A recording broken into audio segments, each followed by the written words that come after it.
Praise the name of the living God, our dear viewers, our dear followers.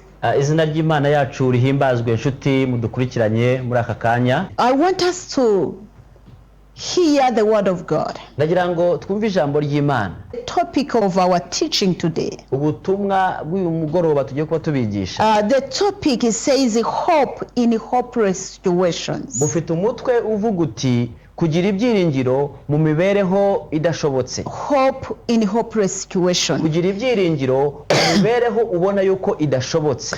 You know, hope is defined Urabizi ibyiringiro bifite ubusobanuro as being confident, bisobanura kudashidikanya, as being joyful, kandi ukanezerwa, and being expectant kandi ukagira ikintu uteganya kubona that something good is going to happen in your life. yuko hari ikintu cyiza kigiye gukoreka mu buzima bwawe. Let me repeat it for you. Reka mbibasubiriremo. The definition of hope, igisobanuro cy'ijambo ibyiringiro, it is being confident, ni ukushira amanga it udashidikanya, is being joyful, kandi ukagira umunezero, it is having expectation kandi ugateganya kubona that something good yuko hari ikintu cyiza is going to happen. kigiye gukoreka mu buzima bwawe. Every situation is the opposite of having hope in a situation.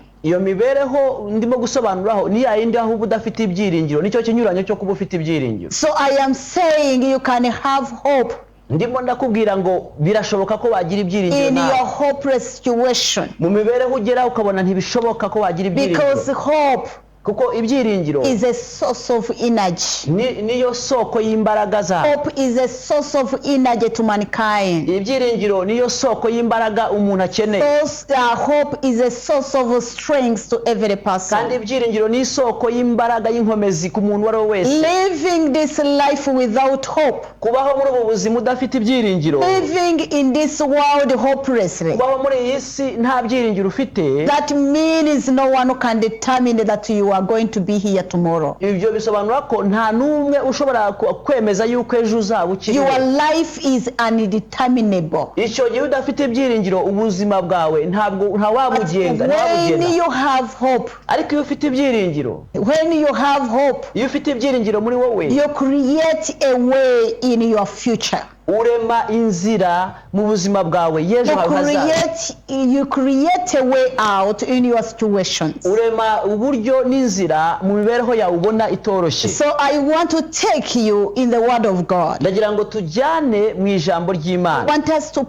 I want us to read the Bible together. Ndagira ngo dusome icyanditswe muri Bibiliya twese hamwe. Why am I taking you to the Bible? Kuki se nkujyanye muri Bibiliya? Because whenever we talk about hope, kuko iyo tuvuze ku byiringiro igihe cyose, hope is not just a vocabulary word that we must have in our words. Ibyiringiro ntabwo ari ijambo rya vocabulary ry'inyunguramagambo dushobora kuba twaba dufite gusa muri Bibiliya. But hope, God is the source of our hope. Ariko twemera neza ko Imana ariyo soko y'ibyiringiro byacu. Because without God, it is impossible for any person to have hope. Kuko hatari Imana ntabwo bishoboka ko umuntu yakwiringira. So hope is based on God. Rero kwiringira turimo kuvuga gushingira ku Mana yawe. When you don't believe in God, iyo utizeye mu Mana yawe, when you don't believe His word, utizeye ijambo ryayo yavuze, it means even if you have a good attitude, bisobanuye ngo niyo waba ufite imitekerereze myiza, even if you know you have something that you are looking up to, niyo waba ufite ikintu runaka wiringiye, but that is not being sure. Ariko ntabwo ubyizeye ukuri kwabyo. You are not sure whether it will happen. Ntabwo uzi neza ko ibyo bintu bizakoreka. It's just a wishful life. Ahubwo ni ubuzima bwubaho wifuza ngo iyaba. But there is hope in God. Ariko reka mbabwire ngo mu Mana hari ibyiringiro. There is hope in God. Mu Mana harimo ibyiringiro. His word builds hope in us. Ijambo rye niryo ryubaka ibyiringiro byuzuye muri twe. So despite what we go through in our daily life, nubwo twaba dufite ibyo tunyuramo mu buzima bwacu bwa buri the munsi, struggles of life, ingorane z'ubuzima, the challenges of life, imbogamizi mu buzima, there is nowhere. The Bible says that those who believe in God will not meet difficulties. kuko nta na hamwe Bibiliya ivuga ngo abizera Imana bayiringira ngo ntabwo bazigira bahura n'ingorane. Oya, No, you are making it wrong. icyo gihe iyo byumvishe gutyo ukabifata gutyo ubu And there are bibesheho. many good children of God Kandi hari abana benshi b'Imana because they don't understand the word of God. kuko ijambo ry'Imana batarisobanukirwa. When they are going through difficulties of life, Iyo barimo kunyura mu bibagoye by'ubuzima, they lose their hope. batakaza ibyiringiro. And yet hope is like a weapon. Kandi ibyiringiro ni nk'intwaro. Hope is like a ship. Ibyiringiro ni nk'ubwato.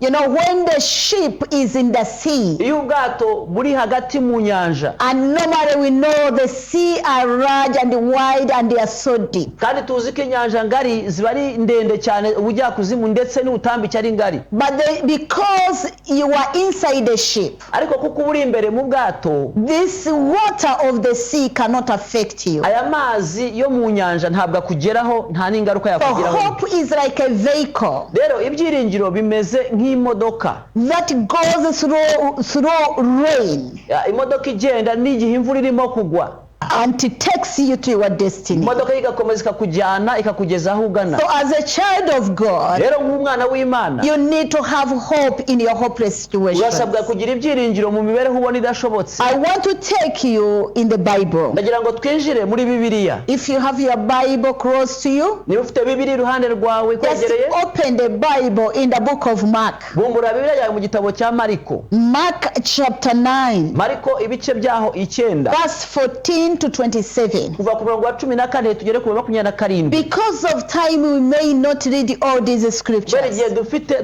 dushobora kudasoma iyo mirongo but I yose, ask you to read for yourself. ariko ndagusaba uze kuyisomera yose na nyuma yaha. The Bible says, Bibiliya iravuga iti, this is a story when one man brought his son who was demon possessed, who was possessed by an evil spirit, and he brought him to the disciples of Jesus. iyi ni inkuru ivuga ku mugabo wari ufite umwana, umuhungu we wari waratewe n'imyuka mibi n'amadayimoni, hanyuma amuzanira abigishwa ba Yesu. And when he brought him to the disciples of Jesus, Amuzaniye abigishwa ba Yesu, the Bible says they could not cast out this evil spirit. Bibiliya ivuga ngo ya myuka mibi yari iri muri wa muhungu ntabwo bashoboye kuyirukana ngo igende. And then there were many, there are many teachers of the law, the Pharisees around the disciples of Jesus. Kandi aho hari abigisha b'amategeko, abafarisayo nabo bari aho ngaho. So I think they began to argue with disciples of Jesus, Ndatekereza aha baratangiye kujya impaka n'abigishwa ba telling Yesu, them, why you claim that Jesus heals, you claim that you can cure somebody, how comes you have failed to drive out this demon out of this boy? aba bafarisayo batangira kubagisha impaka, muvuga ko Yesu akiza, yuko ijambo ry'Imana rikiza, ese kuki bishoboka yuko uyu muhungu babazaniye w'uyu mugabo watewe n'amadayimoni mutamukijije? And immediately Jesus appeared at the scene. Ako kanya Yesu nawe abarahageze.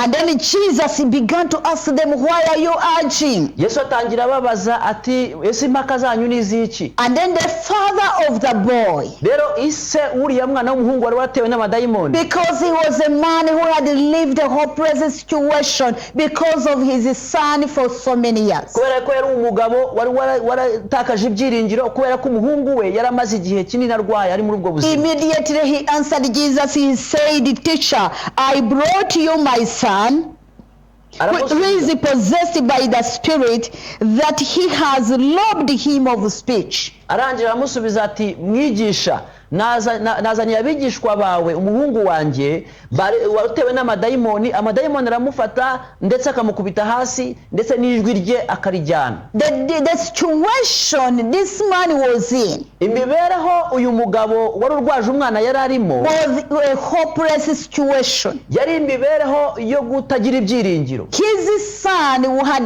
been possessed by this evil spirit. Umuhungu we, agahungu ke kari kamaze igihe karatewe n'aya madayimoni. One one thing you must know in this world, you know, there are evil spirits, there are works of darkness, there is a devil.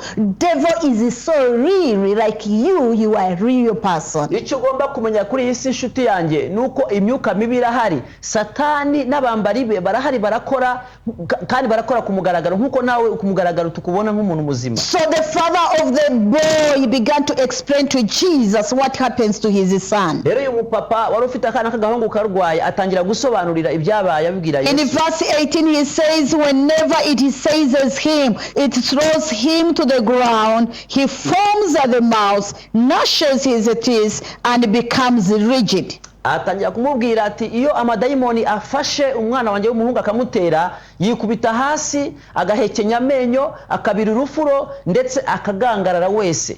Then he told Jesus, I asked your disciples to drive out the spirit, but they could not. Arangije akomeza abwira Yesu ati rero namuzaniye abigishwa bawe ndabasaba ngo bamusengera myuka mibi ivemo, ntibashobora kubikora. How many situations people go through in life, they try prayer, even prayer fails. They try different servants of God, they go to this church, they go to this church, they go to this, but every side the situation persists until it doesn't change. Ese ni muri akabona imibereho runaka mu buzima bwanyu aho mujya abigishwa abakozi b'Imana kugira ngo babasengere, imibereho ikanga kuvaho, mugahinduranya mukava hamwe mukajya handi bigakomeza, ahubwo imibereho igakomeza kwiyongeranya inshuro nyinshi. So what I'm talking to you, icyo ndimo kuvugana namwe, what I want to talk to you, icyo shaka kukubwira is that what can you do in the hopeless situation? Ni kibazo wakwibaza niki wakora igihe ugeze mu mibereho. I am talking about hope in a hopeless situation. Ndimo ndakubwira ngo birashoboka ko wagira ibyiringiro no mu mibereho idashobotse. Even when it looks that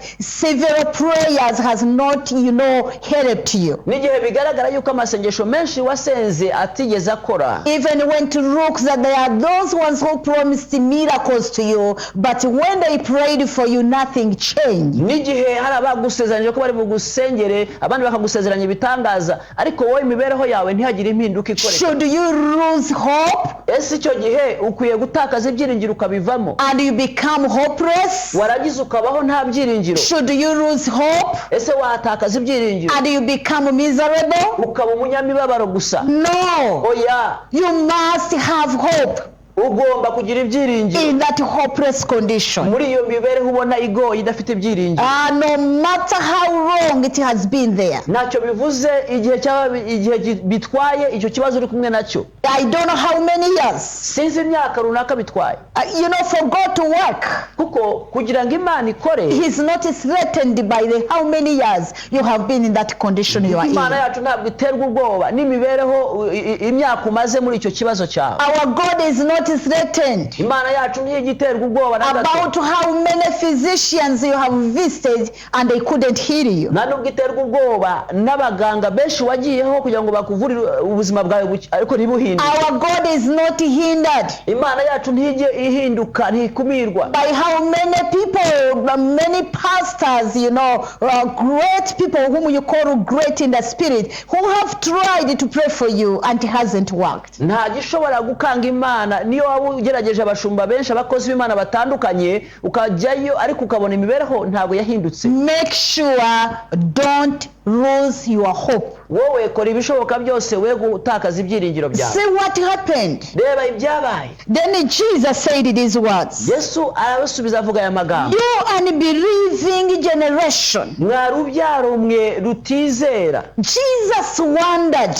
Yesu yatangajwe nabyo. Why these people, his disciples and even these teachers of the law couldn't do anything to help this boy who was in hopeless situation with his father. Yesu yatangajwe nuko ari abigishwa be ari bari abanyamategeko b'abafarisayo nta numwe wigeze agira icyo akorera uyu mwana w'umuhungu mu buzima bwe ngo ashobore Then he called them unbelieving generation. Niyo mpamvu yavuze ngo mwa rubyaro mwe rutizera. Don't be among unbelievers, unbelieving generation. Nawe udukurikiye uduteze amatwi ndagusaba ngo we kuba muri bamwe muri rwa rubyaro rutizera. You need need to believe in God. kuko wowe urasabwa kwizera mu Mana ukayiringira. All people have failed, Nubwo abantu bo byabananiye, and even your prophets have failed, n'abahanuzi bawe bikabananira, and even those spiritual people you have in your mind have failed. n'abandi wizera b'abanyamwuka nabo bikaba byarabananiye.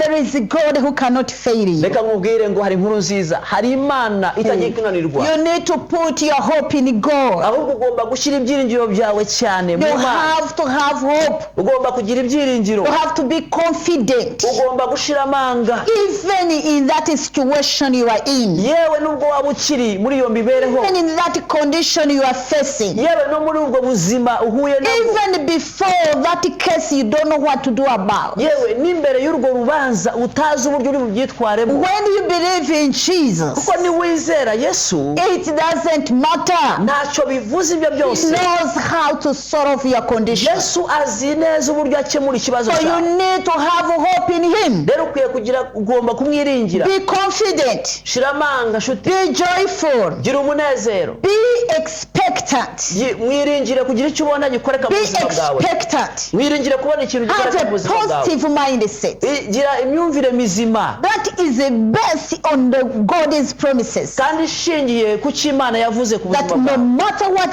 the way you are seeing things, Kugera naho niyo waba ubona ibibazo bikirimo kuba, you must maintain the hope wowe ibyiringiro byawe ugomba kubigumana. in the hopeless condition. Muri ya mibereho tubona igoye idafite ibyiringiro. So Jesus said, how long shall I stay with you? Yesu aribaza arababaza ati ariko nzagumana namwe nte? How long shall I stay with you? Nzageza ryari kugumana namwe? How long shall I put up with you? Ese nzabihanganira kugeza ryari Then nubwo he said, batizera? bring me the boy. Arababwira ati ngaho nimunzanire ako kana. I love this. Aha ngaho uyu murongo ndawukunda When cyane. Jesus calls you to himself. Iyo Yesu aguhamagaye ati ngwino, When Jesus calls you to himself, iyo Yesu akwiyegereje akaguhamagara ati your ngwino, condition cannot remain the same. ndajya nkubwira ngo imibereho yawe uko yaba isa kose ntabwo iguma imeze kimwe. When Jesus said, please come to me. Iyo ari Yesu ukubwiye ngo ngwino kuri njye. Jesus said in Matthew chapter 11 verse 28. Yesu yaravuze muri Matayo 11:28. He said, you are heavy laden. Aravuga ati mwese abarushye n'abaremerewe, Come to me muze munsange and I will give you rest. nzabaruhura. So when Jesus calls you to himself, Iyo Yesu aguhamagaye ngo uze umusange, immediately he gives you rest. icyo gihe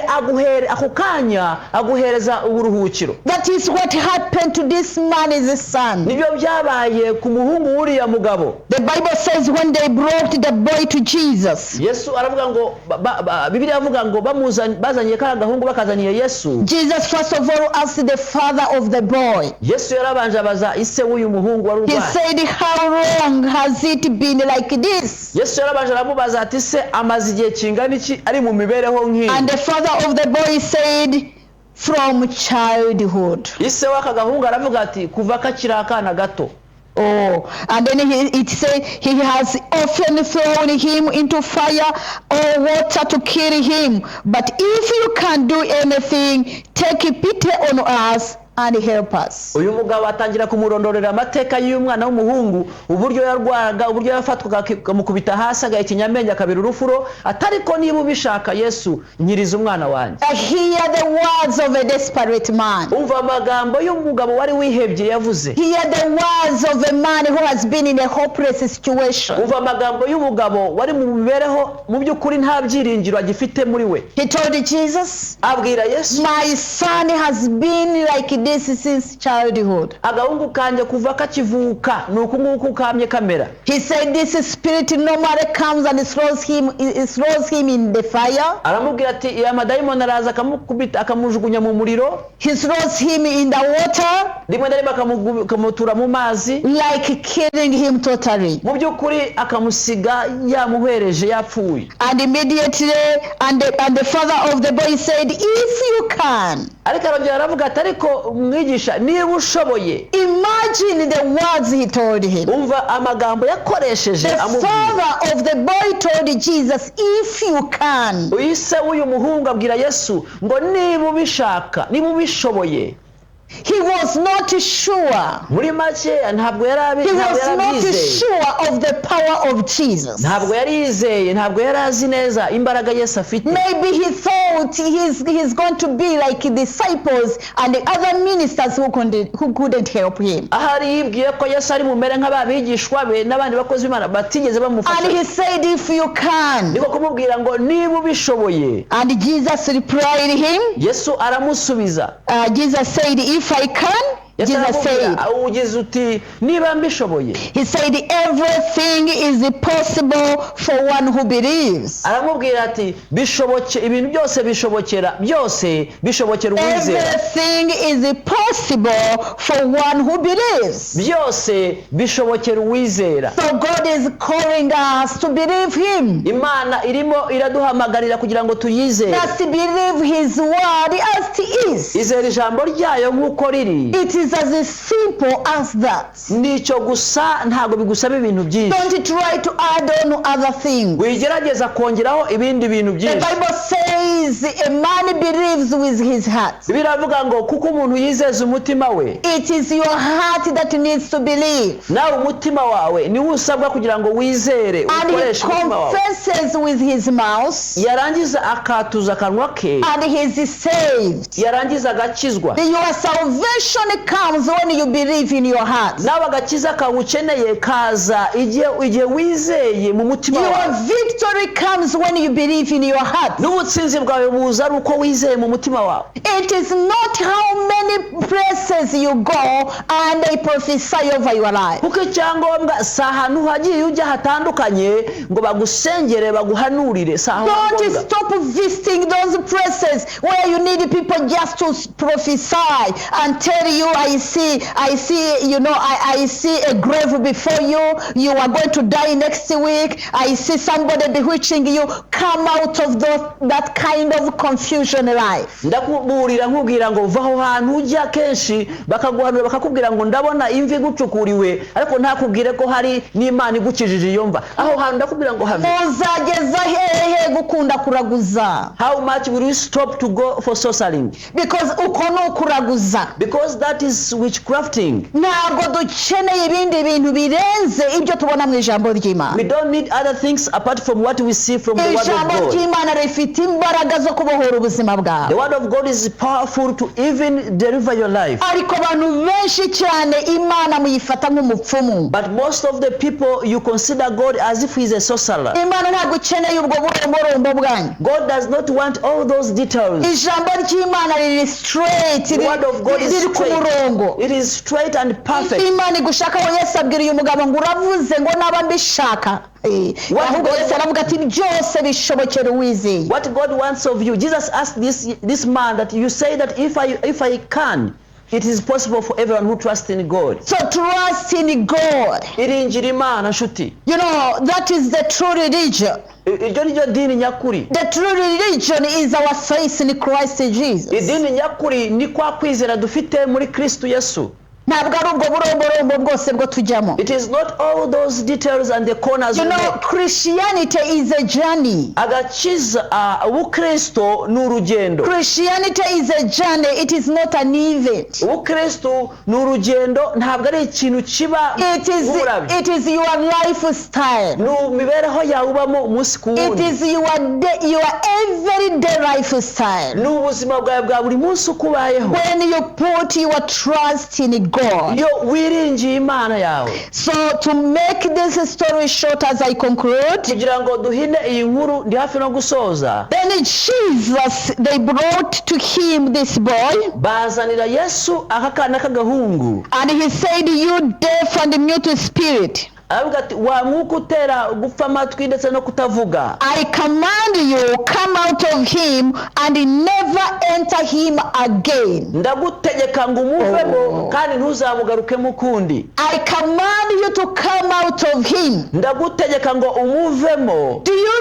know that everything has ears to hear God's command and his word? wari uzi ko buri icyo ari cyo cyose gifite amatwi yo kumva icyo Imana itegeka icyo Imana irimo We kuvugana see nacyo. Jesus addressing the evil spirit in the boy. turabona ahangaha Yesu arimo gutegeka iyi myuka mibi ngive He muri aka was gahungu. not speaking to the boy Ntabwo yarimo kuvugana n'aka gahungu kandi because karatewe this n'amadayimoni. evil spirit had taken over the life of this boy. Kuko iyi myuka mibi yari yarateye ubuzima bw'uyu mwana w'umuhungu yaramwigarurije. This boy was no longer himself. Uyu mwana w'umuhungu muri make ntabwo ari we wari ugifite ubuzima. You know, as you listen to me, Uko munteze amatwi I know there are some people. nzi neza ko hari abantu You are no longer yourself. ntabwo ubwawe ukiyumva nta There n'ubwo is something ukisobanukiwe. that comes over your life Hari ikintu cyiza kigatwikira and it ubuzima bwawe covers you. kikagutwikira. There is a spirit that comes and takes over your Hari life. imyuka iza yarangiza ikajya mu buzima bwawe. But God wants to set your life free. Ariko nyamara Imana yacu irashaka kukubohora. Jesus has power. Yesu afite imbaraga And he has given us that power as his ministers. kandi yaduhaye izo mbaraga He has nk'abakozi bayo. given us that authority Yaduhaye n'ubwo butwari to help you, kugira ngo tugufashe, to deliver you, kugira ngo tukubohore set your life free. kandi ubuzima bwawe bubohoke. Don't die in that hopeless condition. Wikwemera gupfira muri iyo mibereho nta byiringiro ufite. The Bible says Biravuga iti that immediately ako kanya this spirit came out of the boy aya madayimoni imyuka mibi iva muri aka kana and k'agahungu. the boy was normal. Aka gahungu gasubira ibuntu. And the boy got his healing. Uyu muhungu arakira. And the man, the father who had lost hope, Uyu mupapa isa w'aka kana k'agahungu wari watakaje ibyiringiro. it had never came in his mind that there is a solution for his boy. We ntabwo yiyumvishaga mu buzima bwe mu ntekerezo ze yuko hari igisubizo cyo gukiza ku I mwana am we. calling you wherever you are. Namwe aho muri hose I am ndabahamagara. speaking to you in the name of Jesus. Ndimo ndavugana namwe mu izina Saying rya that Yesu. there is a hope for your condition. Babwira ngo hari ibyiringiro bishya mu mibereho yanyu. There are some four important points I want to bring to Hari you ingingo enye gusa nshaka kuvugaho as I conclude. mbere yuko nsoza. How can you find hope in your hopeless condition? Gute ibyiringiro wabibona cya gihe ubona bikugoye ko biboneka. How can you find hope in that hopeless situation you are Ni in? gute iyo mibereho urimo udafite ibyiringiro wowe washobora kugaruza ibyiringiro ukabibona. Number one, Icya mbere wakora, take your case to God. umva shira imanza zawe, shira ibibazo byawe Imana. Yes, take your case to God. Wowe shira urubanza rwawe ushira Imana. Number two, Icya kabiri, rely on God's power. ishingikirize ku mbaraga z'Imana. Rely on God's power. Ishingikirize ku mbaraga z'Imana. Not your power, Ntabwo ari imbaraga zawe, not your strength. si inkomezi zawe. Even when you see everything has failed around you, N'igihe ubona ko ibindi byose byananiranye mu buzima even bwawe, when you have tried every side and nothing is working out, n'igihe warebye hirya no hino ariko ukabona nta na kimwe gikoreka, God has a final word on your condition. Imana ifite ijambo rya nyuma mu mibereho yawe. God has a final word in your situation. Imana niyo ifite ijambo rya nyuma muri situwasiyo There yawe. is joy when we are in Christ Jesus. Reka mbabwire, iyo turi muri Kristo Yesu hari undi munezero tugira. That dead religion you are in, Muri iryo dini yawe urimo ipfuye, that dead religion you are in, muri iryo dini ryawe urimo ripfuye, the reason why I call it dead, impamvu ryita ko ripfuye it has never given you hope. nuko ritigeze riguhereza ibyiringiro. You are the same person. Wagumye umeze The kimwe. same way you enter into that church, into that religion, is the same way you have been ever since. Nawe wibutse imyaka kuva winjiye muri iryo torero, kuva winjiye muri iryo dini, n'uyu munsi nta na kimwe cyahinduka. When you meet Jesus, Ariko iyo uhuye n'umwami Yesu, when you understand his word, iyo usobanukiwe ijambo your rye, condition will never be remain the same. imibereho yawe ntabwo iguma uko yari imeze. Number three, Icya gatatu, believe his promises. izere amasezerano yayo. His word is his promise. Ijambo ryayo ni isezerano ryayo. I always, laugh at some Christians. Igihe cyose hari abakristo njya nseka, They just say, oh, pray for me. I have some promises. nsengera pastor, hari amasezerano menshi, hari ibintu byinshi Imana And my yamvuzeho, promises are not coming to be fulfilled. kandi amasezerano yanjye ntabwo arimo gushyika. And then I ask them, what is that promise? Ababaza amasezerano yanyu ni ayahe? And I find that they are crazy things outside his word. ngasanga ni ibintu biri aho bitandukanye n'ijambo ry'Imana. Let me tell you, Reka nkubwire, the true promises isezerano nyakuri, is in the word of God. amasezerano nyakuri ashingiye muri ijambo It is ry'Imana. not what you met a person moving around and told you. Si cyo wahuye nacyo mu nzira, si cyo umuntu yakubwiye mu nzira mugahura akakikubwira. Those false teachers, those false prophets who move from house to house saying this, telling you they have bewitched you. But why are they more sensitive about the devil more than being sensitive about the presence of God? Abo bigisha, abo bahanuzi bagenda bakubwira ibintu bibi, bakubwira urupfu, bakubwira ibintu bipfuye, bakubwira Satani. Ese kuki bo bamenye ibya Satani gusa kurusha kumenya inzira z'Imana kugira ngo ishobore kugukiza? Do you know one of the signs that will show you that this person is a cult, this person has a wrong doctrine, this person is a false teacher, a false prophet, is to be conscious about the devil than being conscious about the presence of God in your life. Uzi kizakwereka ko umuhanuzi ari uw'ibinyoma cyangwa se ari umuhanuzi muzima, ni igihe uzasanga uwo muhanuzi we ahangayikishwa cyane cyangwa yita cyane, atega amatwi ye cyane Satani n'imikorere ye n'abambari be. There are some people who are always thinking they are bewitching me, they are bewitching, and yet they are Christians, but they are unstable in their faith in Christ. They are unstable in the word of God. They are more conscious about their enemies more than being conscious about the love of God in their lives. Kandi uzasanga bamwe hari abantu bahora baterwa ubwoba n'amadayimoni, bandoze, baranyanga, banyohereje imyuka mibi, ibintu birabigenda hejuru y'inzu yanjye, kandi ari abakristo. Usanga kenshi na kenshi mu buzima bwabo icyo nicyo kibajyana igihe cyabo cy'ubuzima bwabo. You know, hope in God produces a positive mind, because the word of God has to change your mindset. The word of God has to build you. You have to be a complete person in Christ. Kuko ibyiringiro byo mu Mana bikuzanira ubutsinzi n'umunezero, kuko nibyo bituma uba umuntu nyawe Imana yaremye, wuzuye, ushitse, uri ku gihagararo gizima cyo Kristo. Point number 4 that I will be talking about, ingingo ya 4 nzagura ikindi gihe, it says speak to your situation by faith. Ndavuga ngo vugana n'imibereho yawe urimo kunyuramo, uvugane nayo mu kwizera. Speak to your situation by faith. Vugana na situation yawe urimo kunyuramo mu kwizera. So let us meet next time. Reka tuzongera ubutaha. God bless you. Imana ibahe umugisha. Love you. Babakunda. Shalom. Shalom.